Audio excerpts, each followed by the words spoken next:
নমস্কার বন্ধুরা, আশা করছি হয়তো সকলেই ভালো আছেন। টিয়ার রান্নাঘর থেকে আমি তন্দ্রা। আমার এই নতুন চ্যানেলে সকলকে জানাই অনেক অনেক স্বাগতম। বন্ধুরা, এটা আমার দ্বিতীয় কুকিং চ্যানেল। আমার প্রথম চ্যানেলের নাম টিয়ার হোম কিচেন। বিশেষ একটা কারণে আমার চ্যানেলটিকে আমি বন্ধ করে দিয়েছি। তো সকলের কাছে একটা আশা রাখবো, প্রথমে আপনারা যেমনভাবে আমার টিয়ার হোম কিচেনের পাশে ছিলেন, তেমনভাবেই আমার টিয়ার রান্নাঘরের পাশেও ভালোবাসা দিয়ে থেকে যাবেন।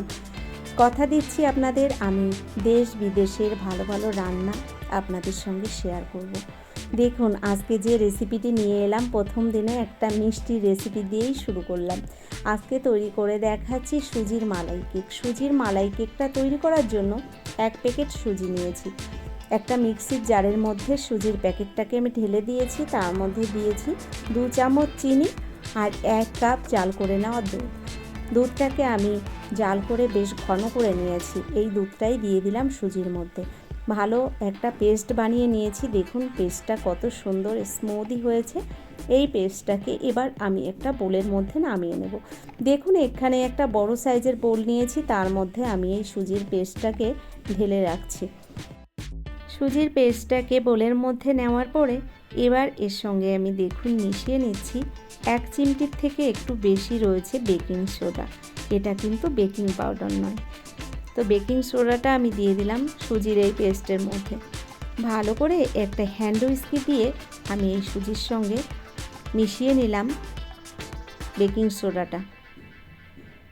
তো দেখুন বেশ ভালো করে আমি এই ব্যাটারের মধ্যে মিশিয়ে নিলাম। আর এই ব্যাটারটাকে কিন্তু বেশ ভালো করে ফেটিয়ে নিতে হবে। তো দেখুন খুব ভালো করে আমি বেকিং সোডাটাকে মিশিয়ে নিয়েছি এই সুজির ব্যাটারের মধ্যে। এদিকে দেখুন একটা স্টিলের থালা নিয়েছি আমি।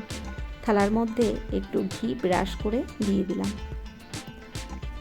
থালাটার মধ্যে বেশ ভালো করে দেখুন ঘিটা আমি ব্রাশ করে লাগিয়ে দিলাম। এবার এর মধ্যে সুজির ব্যাটারটা দেখুন ঢেলে দিচ্ছি।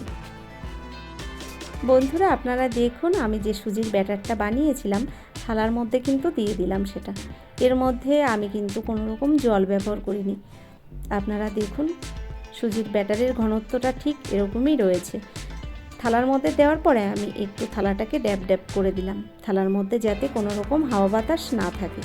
এইদিকে আমি কড়াইয়ের মধ্যে জল গরম বসিয়ে দিয়েছি। একটা স্ট্যান্ড বসিয়ে দিলাম জলের মধ্যে, তার উপর থালাটাকে বসিয়ে ঢাকনা বন্ধ করে 10 মিনিটের জন্য আমি কুক হতে দেব। ততক্ষণ স্টিমে এই কেকটা সুন্দর সিদ্ধ হয়ে যাবে। দেখুন 10 মিনিট বাদে চলে এলাম, আপনাদের দেখাচ্ছি কেকটা কি দারুণ হয়েছে। দেখুন একটা স্টিক দিয়ে আপনাদের দেখাচ্ছি কত সুন্দর হয়েছে। গ্যাসটাকে বন্ধ করে আমি এই কেকটাকে নামিয়ে নিলাম। এদিকে আমি কড়াইতে 500 গ্রাম দুধ জাল করতে বসিয়ে দিয়েছি। এটা প্যাকেট দুধ রয়েছে। তো দুধটাকে বেশ ভালো করে আমি দেখুন জাল করে নিচ্ছি। এবার এর মধ্যে দিয়ে দিলাম আমি 2টো এলাচ দানা। এলাচ দানাটাকে একটু ফাটিয়ে দিয়েছি। আরও কিছুক্ষণ দুধটাকে এভাবেই আমি ফুটিয়ে নেব। দুধটা বেশ ভালো করে ফুটিয়ে নিয়েছি। এবার এর মধ্যে আমি দিয়ে দিচ্ছি 50 গ্রাম গুঁড়ো দুধ। গুঁড়ো দুধটাকে আমি এই দুধের মধ্যে ভালো করে এবার মিশিয়ে নিচ্ছি। তো দেখুন ভালো করে আমি গুঁড়ো দুধটাকে মিশিয়ে নিলাম লিকুইড দুধের সঙ্গে। বন্ধুরা, এই গুঁড়ো দুধটা দেওয়ার কারণে এই মালাইটা কিন্তু তাড়াতাড়ি ঘন হয়ে যাবে আর খেতেও দুর্দান্ত টেস্ট হবে। দেখুন এর মধ্যে দিয়ে দিচ্ছি পরিমাণ মতো চিনি। আমি এখানে 5 চামচ চিনি ব্যবহার করেছিলাম। 500 গ্রাম দুধে আমি 5 চামচ চিনি ব্যবহার করেছি। আপনারা চাইলে চিনির পরিমাণটা একটু বাড়িয়ে কমিয়ে দিতে পারেন। দেখুন চিনিটা দেওয়ার পরে আরও কিছুক্ষণ দুধটাকে আমি এভাবেই ফুটিয়ে নিয়েছি। আস্তে আস্তে দুধটা দেখেছেন অনেকটাই ঘন হয়ে আসছে। আর এভাবে আরও কিছুক্ষণ আমি দুধটাকে জাল করে নেব। তো দেখুন দুধটা বেশ কিছুক্ষণ টাইম ধরে আমি এভাবেই জাল করে নিচ্ছি। এবার দেখুন এর মধ্যে আমি দিয়ে দিচ্ছি কয়েকটা কাজু বাদাম। একটা গ্রেটারে একটু গ্রেট করে দিচ্ছি। এখানে 5 থেকে 6টা কাজু আমি এভাবে গ্রেটারে গ্রেট করে দিয়েছি এই দুধের মধ্যে। এই কাজুটা আপনারা ভেঙেও দিতে পারেন, তবে ভেঙে না দিয়ে এভাবে যদি আপনারা গ্রেটারে গ্রেট করে দেন তাহলে কিন্তু এই মালাইটা খেতে আরও বেশি স্বাদ হয়। দেখুন, এবার আমি গ্যাসটাকে আস্তে আস্তে বন্ধ করে দেব, দুধটাকে ঠান্ডা করে নেব। তো এদিকে আমি গ্যাসটা বন্ধ করে দিয়েছি, আর ততক্ষণ আমার এদিকে কেকটা কিন্তু ঠান্ডা হয়ে গেছে। এবার আমি এই কেকটাকে দেখুন থালার সাইড দিয়ে একটু চাপ দিলেই উঠে আসছে। এবার আমি কেকটাকে সুন্দর করে কেটে নেব। তো আপনারা আপনাদের পছন্দ মতো শেপে কেটে নিতে পারেন। আমি এখানে চৌকো চৌকো শেপে কেকগুলো কেটে নিয়েছি। দেখুন, এভাবে আমি সুজির কেকটাকে সুন্দর করে কেটে নিয়েছি। বন্ধুরা, সামনেই জামাই ষষ্ঠী আসছে, আপনারা কিন্তু জামাই ষষ্ঠীর দিনে জামাইদের জন্য এই রেসিপিটি তৈরি করে দিতে পারেন।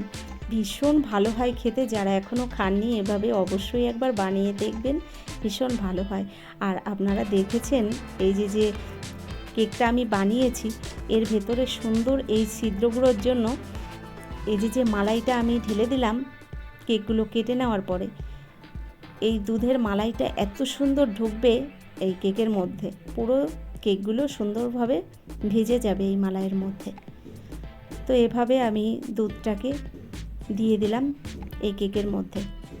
আস্তে আস্তে দেখুন আমি একটু কেকগুলোকে এভাবে ছাড়িয়ে দিচ্ছি। আর আমি এটাকে 1 ঘন্টার জন্য ফ্রিজে রেখে দেবো। আপনারা 1 ঘন্টার বেশি টাইমও রাখতে পারেন।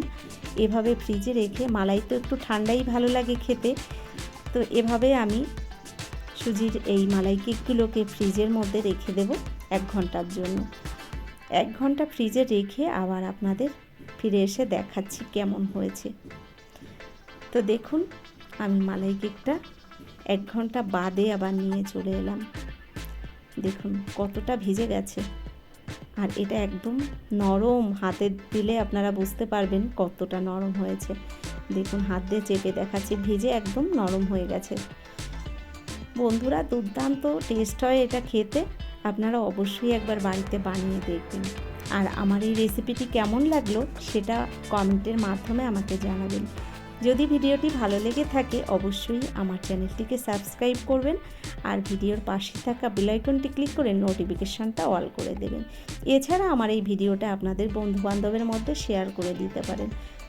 যারা আমার এই ভিডিওটি ফেসবুক থেকে দেখবেন তারা অবশ্যই আমার পেজটাকে ফলো করবেন। আমার নতুন চ্যানেলের পেজের সব কিছুর লিঙ্ক আমি ডেসক্রিপশানের নিচে দিয়ে দেব, আপনারা দেখে নিতে পারেন। তো ধন্যবাদ, আজকের মতো এই পর্যন্ত।